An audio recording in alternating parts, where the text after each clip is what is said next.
ಆತ್ಮೀಯ H16 news ಅರ್ಥಾತ್ ಹೇ ಸೀತಾರಾಮಗೆ ಸ್ವಾಗತ. ನಾನು ನಿಮ್ಮವ ಎಂ ಆಯೋದು ಮಲ್ಲಪ್ಪ ಜೋತವರು. ಆತ್ಮೀಯರೇ, ನಮ್ಮ ಮಹೇಶ್ ಜೋಶಿ ಕನ್ನಡ ಸಾಹಿತ್ಯ ಪರಿಷತ್ತಿನ ಅಧ್ಯಕ್ಷರು ಯಾಕ್ರಿ ಇವರು ಅನಗತ್ಯ ಪ್ರಾಬ್ಲಮ್ಗಳನ್ನು ಕ್ರಿಯೇಟ್ ಮಾಡ್ತಾ ಇದ್ದಾರೆ? ಏನು ಬೇಕಾಗಿದೆ ಇವ್ರಿಗೆ? ಯಾಕಂತಂದ್ರೆ ಈಗಾಗಲೇ ಇವರು ರೈಟ್ ವಿಂಗದಿಂದ ಗುರುತಿಸ್ಕೊಂಡವ್ರು ಅಂತ ಎಲ್ಲರಿಗೂ ಗೊತ್ತಿದ್ದ ವಿಷಯ ಇದೆ. ಇರಲಿ, ಯಾವ ವಿಂಗಾದರೂ ಇರಲಿ, ಸರಳವಾಗಿ ಇದ್ದ ರೂಲ್ಸ್ಗಳನ್ನು ಸರಿಯಾಗಿ ದುಡಿಸ್ಕೊಂಡು ಕನ್ನಡ ಸಾಹಿತ್ಯಕ್ಕೆ ಏನು ಮಾಡಬೇಕಾಗ್ಯದ, ಏನು ತೊಂದರೆಗಳಿದ್ದಾವೆ ಅವುದ್ರ ಬಗ್ಗೆ ಚರ್ಚೆ ಮಾಡಿ ಪರಿಹಾರ ಮಾಡೋದು ಬಿಟ್ಟು ಬಾಯಲಾಗ್ತಿದ್ದಕ್ಕೆ ಯಾಕೆ ಬೆನ್ನ ಹಚ್ಚಿದ್ದಾರೆ ಇವರು.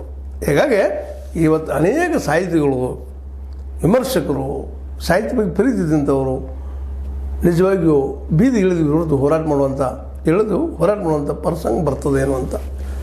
ಇದು ಆಗಬಾರ್ದು. ಸಾಹಿತ್ಯ ಪ್ರಗತಿಪರನೋ ಪ್ರಗತಿ ವಿರುದ್ಧವೋ ಅದ ನಂತರ ಚರ್ಚೆ, ಬಂಡಾಯವೋ ಅಥವಾ ಅದರ ಜೊತೆಗೆ ಇನ್ನೊಂದೇನಪ್ಪ ಅಂತಂದ್ರೆ ರಮಣೀಯನೋ ಅಥವಾ ಅದು ಬದುಕನ್ನು ಸಹಜವಾಗಿ ಹೇಳುವಂಥ ನವ್ಯನೋ, ಅದು ಆಯಾ ಕಾಲಕ್ಕೆ ಆಯಾ ಕಾಲಘಟ್ಟಕ್ಕೆ ಬೆಳೀತಾ ಬಂದಂಥದ್ದು.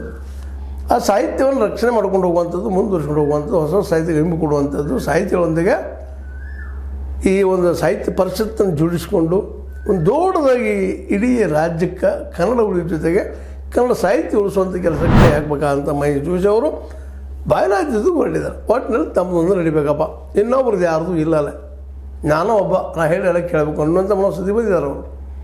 ಯಾಕಂದ್ರೆ ಜಿಲ್ಲಾ ಅಧ್ಯಕ್ಷರು ರಿಟೈರ್ ಆಗಲಿ, ಮತ್ತೇನೋ ಆಗಲಿ, ನೇಮಣಿಕೆ ಮಾಡೋದಾಗಲಿ, ನಾಮನಿರ್ದೇಶನ ಮಾಡೋದಾಗಲಿ ಎಲ್ಲ ನಾನು ಮಾಡೋದು. ನನ್ನ ಕೈಯಿಂದ ಆಗಬೇಕಿಲ್ಲ, ಇಲ್ಲ ತೆಗೆದು ಹಾಕ್ಬೇಕು, ಅವ್ರನ್ನ ಕಿತ್ತಾಗು ಎಲ್ಲ ಪವರ್ ನನಗೆ ಬೇಕು. ಇದು ಪ್ರಜಾಪ್ರಭುತ್ವ ರೀ ಗುರುವೇ. ಪ್ರಜಾಪ್ರಭುತ್ವದಲ್ಲಿ ಎಲ್ಲರಿಗೂ ತಮ್ಮ ಅಭಿಪ್ರಾಯವನ್ನು ಹಂಚ್ಕೊಳ್ಳುವಂಥದ್ದು, ಹೇಳುವಂಥದ್ದು, ಅಭಿವ್ಯಕ್ತಿ ಮಾಡುವಂಥದ್ದು ಎಲ್ಲರಿಗೂ ಹಕ್ಕದ. ಹಂಗೆ ಸಾಹಿತ್ಯ ಪರಿಷತ್ ಸದಸ್ಯರಿಗೂ ಅದಾರೆ. ಏನು ತಿದ್ದಲಿಕ್ಕೆ ಹೊಂಟಿದ್ದೀರಿ, ಆದರೆ ತಿದ್ದುವಂಥ ವಿಷಯ ಏನದ, ಇದು ತಪ್ಪದ. ಇದನ್ನು ನೇರವಾಗಿ ಹೇಳಬೇಕಾಗಿದೆ. ನಾವು ಪ್ರಗತಿಪರರಿ, ನಾವು ರೈತ ಸಂಘದವರು, ಇದು ಯಾವ ಇಲ್ಲ. ಎಲ್ಲ ಕನ್ನಡಿಗರು ಎಲ್ಲರ ಧ್ವನಿನೂ ಅಲ್ಲಿ ಇರಬೇಕಾಗಿದೆ. ಹೌದು, ಎಲ್ಲರೂ ಕನ್ವಿನ್ಸ್ ಮಾಡಿ, ನೀವು ಕನ್ವಿನ್ಸ್ ಮಾಡೋದು ತೊಂದರೆ ಆಗ್ತದಂದ್ರೆ ನಿಮ್ಮ ಮನೆಗೆ ಬಂದವ್ರನ್ನ ಜಿಲ್ಲಾ ಅಧ್ಯಕ್ಷ ಮಾಡೋದು, ತಾಲೂಕು ಅಧ್ಯಕ್ಷ ಮಾಡೋದು, ತೆಗಿದು ಇವತ್ತು ಬಾಪ ನಾಳೆ ಹೋಗಪ್ಪ ಅನ್ನುವಂಥದ್ದು